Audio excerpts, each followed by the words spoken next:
Salut à tous et bienvenue dans l'antre. On se retrouve à nouveau aujourd'hui pour parler du MDRX Silverback. Donc cette réplique du MDRX Desertec, bien sûr, que j'avais eu la chance d'avoir avant qu'il soit disponible sur le marché, que j'ai pu tester. On avait ensuite monté le kit V2 ensemble dans l'antre. Mais aujourd'hui, il est temps de parler de l'Electronic Control Unit version 3 en collaboration avec T238. J'ai la chance de le tester depuis la fin de l'année dernière. C'est enfin disponible et on en parle juste après l'intro.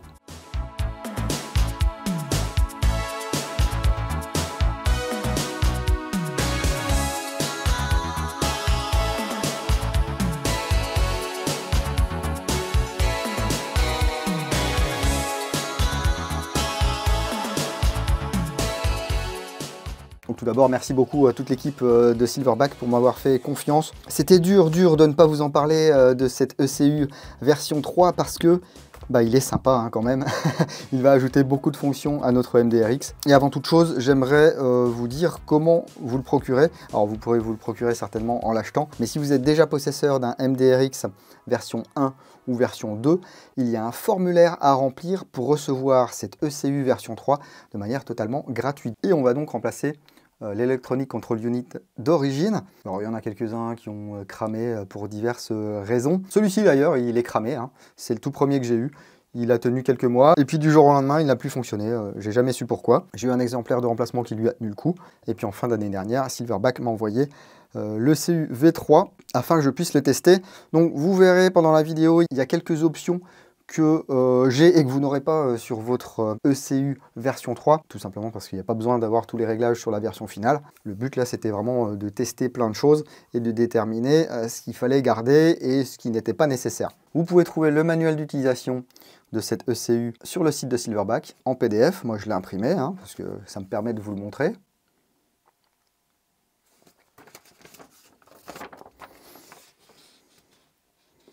Voilà. Ici, si vous voulez le QR code, il est là. Et ici, on va voir tous les réglages, mais on va y revenir dans quelques instants. Pour être honnête avec vous, l'idée, c'était de tester des configurations un petit peu débiles avec ce MDRX et puis cette ECU V3. Donc Silverback, ils m'ont dit, t'inquiète pas si tu pètes un truc, si tu pètes des engrenages, si tu pètes un piston, si tu pètes un moteur ou quoi que ce soit, on te le rembourse ou on te renvoie des pièces, il n'y a vraiment aucun souci. Donc bien sûr, ce que j'ai fait, c'est que j'ai installé cette ECU V3 et puis je me suis empressé d'ôter le moteur d'origine Silverback qui est un bon moteur pour mettre un moteur brushless bien sûr parce que j'avais envie de tout péter quoi. Donc ici pour accéder on va ôter cette goupille, on ôte la plaque de couche, on ôte cette goupille, on sépare le MDRX en deux et là vous voyez ici l'ECU version 3. Donc là vous le voyez c'est une coque en plastique hein, comme sur le premier ECU avec quelques composants qui dépassent, Silverback T238, et donc ici on aura le bouton de validation, et à côté il y a une petite LED rouge qui permet à l'ECU de dialoguer avec nous. Et ici il y a un autre petit connecteur, alors les spéculations sur les réseaux sociaux vont bon train, parce que forcément les gens, ils sont pas contents de recevoir leur T238 V3, ils se disent mais oui mais moi j'ai une prise et puis l'autre elle sert à quoi, qu'est-ce qu'on peut brancher dessus, ça sera quoi les prochaines options? Je pense que si Silverback avait voulu qu'on sache à quoi servait cette prise, eh bien il nous l'aurait dit. Bref, les gens quoi. Donc, je ne vous fais pas l'affront de vous montrer comment on l'installe. Hein. Pour ôter l'ancien, vous ôtez ces trois vis, vous ôtez les deux cosses batterie. Vous mettez en place le V3, vous ne serrez pas trop fort parce que c'est du plastique, donc ça sert à rien de tout péter. Vous rebranchez le moteur sans vous tromper dans la polarité. Vous rebranchez le connecteur ici et vous êtes prêt à jouer. Temps total de l'opération, moins de 3 minutes. Voilà. Et donc vous le voyez ici, j'ai un moteur brushless Warhead. Je crois que c'est un 40K ou 45K, qui n'est pas du tout obligatoire pour faire tourner cette ECU V3. Ça fonctionnera très très bien avec le moteur d'origine. Mais je vous le disais ici, je joue avec cette config depuis plusieurs mois. Et à part un double feed de temps en temps, quand j'utilise autre chose que les chargeurs d'origine, eh bien pour l'instant je n'ai pas rencontré de problème. Si ça se trouve on va le cramer ici en direct, hein. Mais c'est pas non plus le but. En plus des différentes fonctions qu'on va pouvoir programmer sur cette ECU, il va vous parler et il va vous dire de faire attention à certaines choses. Par exemple, si le moteur se bloque, le courant va se couper dans la demi-seconde qui suit et il y aura un bip de 3 secondes émis par le moteur pour vous dire qu'il y a un truc qui bloque. Donc n'insistez pas, si à ça, vous démontez et vous regardez ce qui a bloqué. Hein. Ça peut être un engrenage qui a cassé et qui bloque quelque chose, le pignon du moteur qui s'est mis en vrac ou un blocage du piston. Hein. Vous avez également une alerte de surchauffe du MOSFET. Si jamais ça chauffe trop, vous allez vouloir tirer et le moteur va émettre 3 séries de 2 bips. Bip bip, bip bip, bip bip. Et ensuite, au bout de 3 secondes, vous récupérerez votre queue de détente. Si c'est encore trop chaud, ça va rebiper. Et une fois que ça sera revenu à une température de fonctionnement normale, eh bien vous pourrez à nouveau tirer. Et on verra qu'on peut bien sûr protéger nos batteries LiPo. D'une part, lorsque vous allez brancher une batterie 7.4 ou 11.1, vous aurez 2 bips ou 3 bips pour indiquer qu'il a bien détecté le nombre de cellules de la batterie. Et par défaut, le réglage bas est de 3,3 volts par cellule. Donc si la tension descend à ces valeurs, la réplique arrêtera de tirer. Mais la valeur de protection de la batterie, vous pourrez la régler. On verra ça tout à l'heure. Alors sachez également que si vous utilisez un moteur brushless, il se peut que certaines fonctions ne fonctionnent pas comme prévu, que ce soit le pré-cocking, l'active braking. Moi, je vous conseillerais d'ailleurs de désactiver l'active braking avec un moteur brushless. C'est pas forcément supporté. Ou alors vous mettez une faible valeur. En ce qui me concerne, et c'est un choix personnel, lorsque j'active le pré-cocking, je désactive l'active braking. On va commencer avec une batterie 7V4. Branchons la batterie. Là, je suis en mode stand-by. Pour activer la réplique, il faut que j'appuie une fois sur la queue de détente. Bip bip. Si je ne fais rien, c'est 5 prochaines secondes. Bip bip. Et là, la réplique est en mode de jeu et je peux tirer. Et là, si je mets du full, hop. Donc là, je ne suis pas rentré en mode programmation, ma réplique fonctionne normalement. Sauf que dites-vous que lorsque vous mettrez votre batterie, vous ne pourrez pas tirer directement. Il faut attendre d'avoir déjà cliqué cette première fois pour se mettre en mode d'attente. Et après 5 secondes de mode d'attente, là, ça va rebiper et vous pourrez jouer. Mais là, on va rentrer en mode programmation. J'allume la réplique. Et dans les 5 secondes, je laisse appuyer 5 secondes.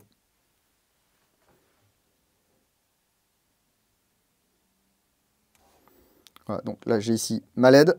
Et comment ça fonctionne? Eh bien, je prends mon tableau, qui est ici, et que moi, je vais vous mettre plutôt à l'écran. Et vous voyez qu'on a 8 fonctions. Donc, la première fonction, c'est le mode de tir sur le mode full auto. En semi, ce sera toujours du semi, hein, mais en full auto, là, vous pouvez régler ce que vous voulez sur la position full auto. Position numéro 2, le mode DMR, qui va permettre d'attendre un certain temps avant de pouvoir enchaîner les tirs. En 3, le pourcentage de cadence de tir d'origine, donc de 100% à 30% par incrément de 10%. Fonction numéro 4, le pré-cocking, soit sur off, soit ensuite c'est un réglage en millisecondes, donc de 40 millisecondes à 80 millisecondes. En 5, le sleep mode. Alors ça c'est sympa parce que le MDRX, je vais vous avouer que ça m'est arrivé 2 fois d'oublier d'ôter la batterie après ma session du dimanche. Pourtant je range tout mon matos quand je rentre chez moi. Et là, je ne sais pas pourquoi, le fait d'ouvrir la réplique, ou enfin bref, j'ai oublié la batterie. Je m'en suis aperçu, genre le lendemain ou le surlendemain, ça avait déjà drainé ma batterie. Et il y en a une que j'ai réussi à ravoir en la chargeant en NIMH, en boostant un petit peu, et puis en la repassant ensuite en LiPo, et une qui a cramé définitivement. Donc là, il y a un mode sommeil, qui par défaut est défini sur 1 heure, que vous pouvez régler sur 2 heures, 4 heures, 6 heures, 8 heures, 10 heures, 12 heures, ou en off. En gros, ce qui se passe, c'est que là, si au bout de 1 heure, je n'ai pas tiré, eh bien il va y avoir 2 petits bips ou 3 petits bips en fonction du type de batterie, et il va se mettre en mode sommeil, où ça réduit fortement la consommation. Et pour réveiller le CU, il suffira tout simplement de rappuyer une fois sur la queue de détente. Mais quoi qu'il arrive, dès que vous rentrez de jeu, ôtez la batterie de votre MDRX. Ensuite, le 6e mode, ce sera l'active braking. Par défaut, il est réglé sur 100%. Vous pouvez le régler par incrément de 20%, ou alors tout simplement l'enlever.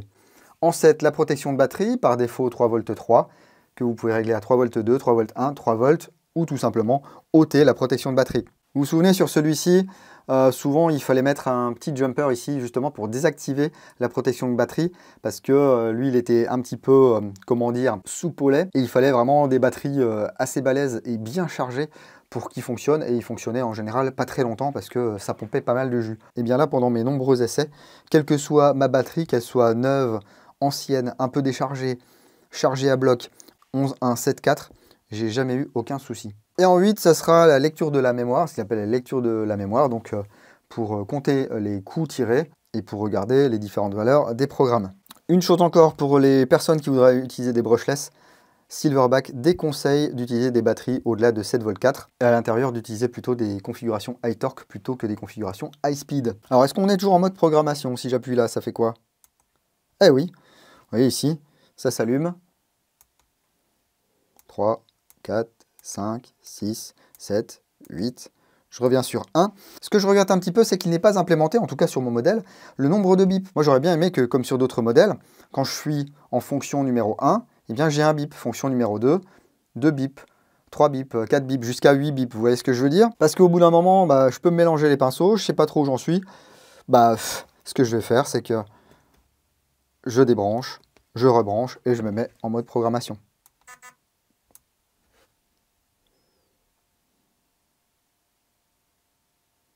Voilà. Donc avec l'interrupteur de queue de détente, je choisis mon mode. Par exemple là, on va se dire, au lieu d'avoir du full auto, j'aimerais bien avoir du binaire. Alors attendez, du coup, moi, il faut que je sorte mon petit tableau à moi, parce qu'il y a un petit peu plus de réglages.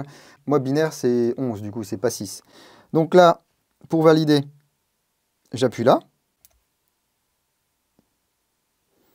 Et j'appuie 11 fois. 1, 2, 3, 4, 5, 6, 7, 8, 9, 10, 11. Bim, c'est validé.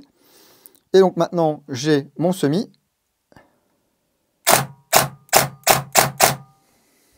Et là, normalement, si je me mets en full, j'aurai mon binaire. On va tester le DMR cooldown, donc fonction numéro 2.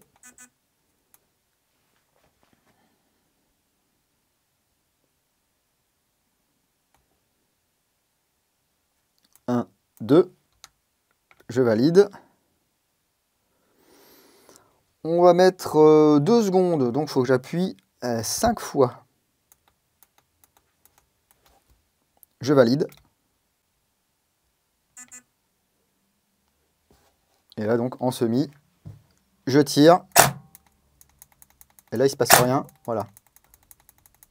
Et je peux tirer que toutes les 2 secondes. On va repasser en full. On vérifie qu'on est bien en full. Ok. Mais là, justement, je veux de la réactivité et tout, mais je veux pas forcément avoir du rattrapage ou quoi que ce soit, ou un problème. Donc sur des gros moteurs comme ça, avec des grosses vélocités, je veux pouvoir régler ma cadence de tir si ça pose problème, que ça tire très très vite. Donc, on rentre en mode programmation.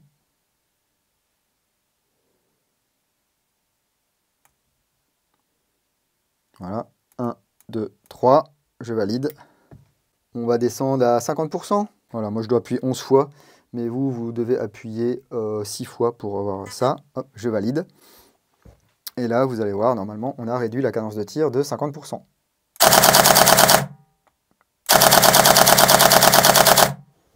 Parfait. Ensuite, le pré-cocking. Par défaut, il est sur off. On va essayer de le régler. 1, 2, 3, 4.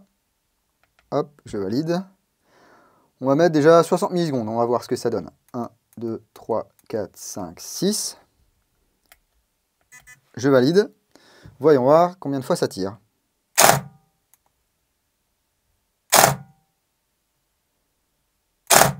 Bon, là, on tire 2 fois, donc il y a trop de pré-cocking.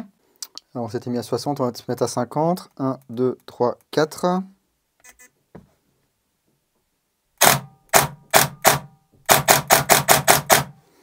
Voilà, donc 50 millisecondes, ça tire qu'une fois. 60 millisecondes, ça tire 2 fois. On pourrait tenter 55 millisecondes.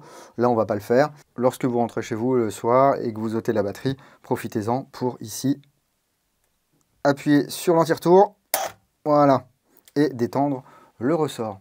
Ensuite, programme numéro 5, on l'a dit, Sleep Mode. On va laisser à 1 heure. Active Braking, on va le mettre sur Off. 1, 2, 3, 4, 5, 6. Et moi, il faut que j'appuie 21 fois. Vous, ça va, ça sera juste 6 fois. 2, 3, 4, 5, 6, 7, 8, 9, 10, 11, 12, 13, 14, 15, 16, 17, 18, 19, 20, 21. J'ai plus d'Active Braking. Ah, intéressant. Parce que du coup, mon pré-cocking, il me refait tirer 2 coups. Ah, donc ouais, effectivement. Ici, on pourrait peut-être utiliser les deux de concert. 1, 2, 3, 4, 5, 6. Je valide. Je réactive 100% d'Active Braking.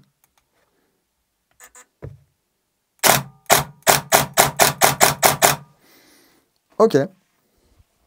Toujours pas de chauffe de mon moteur, c'est un brushless. Fonction numéro 7, protection de batterie. Moi, je laisse sur 3V3 par défaut. Et numéro 8, Memory Reading. On va voir si on peut voir nos programmations.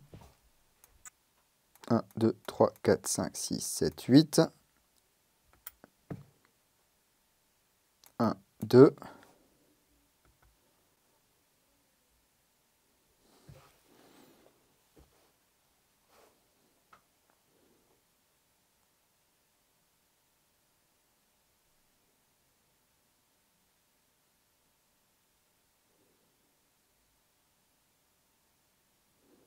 Donc j'ai eu 1, 1, 11, 1, 5, 1, 1, 1. Donc 1, on est bien en full auto. 1, plus de DMR de full machin. Rate of fire, on est bien sur 11. Donc 11 chez moi pour avoir les 50%. Pré-cocking, on est bien sur 5. Sleep mode 1. Active braking 1. Batterie protection 1. Donc c'est pratique.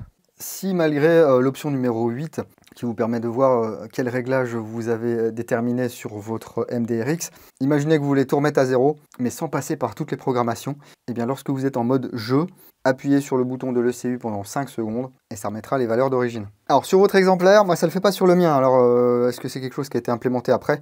Ils se sont peut-être dit, oui, bah, c'est un petit peu embêtant en fait de ne pas pouvoir programmer plusieurs choses à la suite. Une fois que vous avez activé une option, si vous laissez ici appuyer 5 secondes, ça va tirer. Donc toujours sans chargeur dans la réplique, bien sûr. Hein.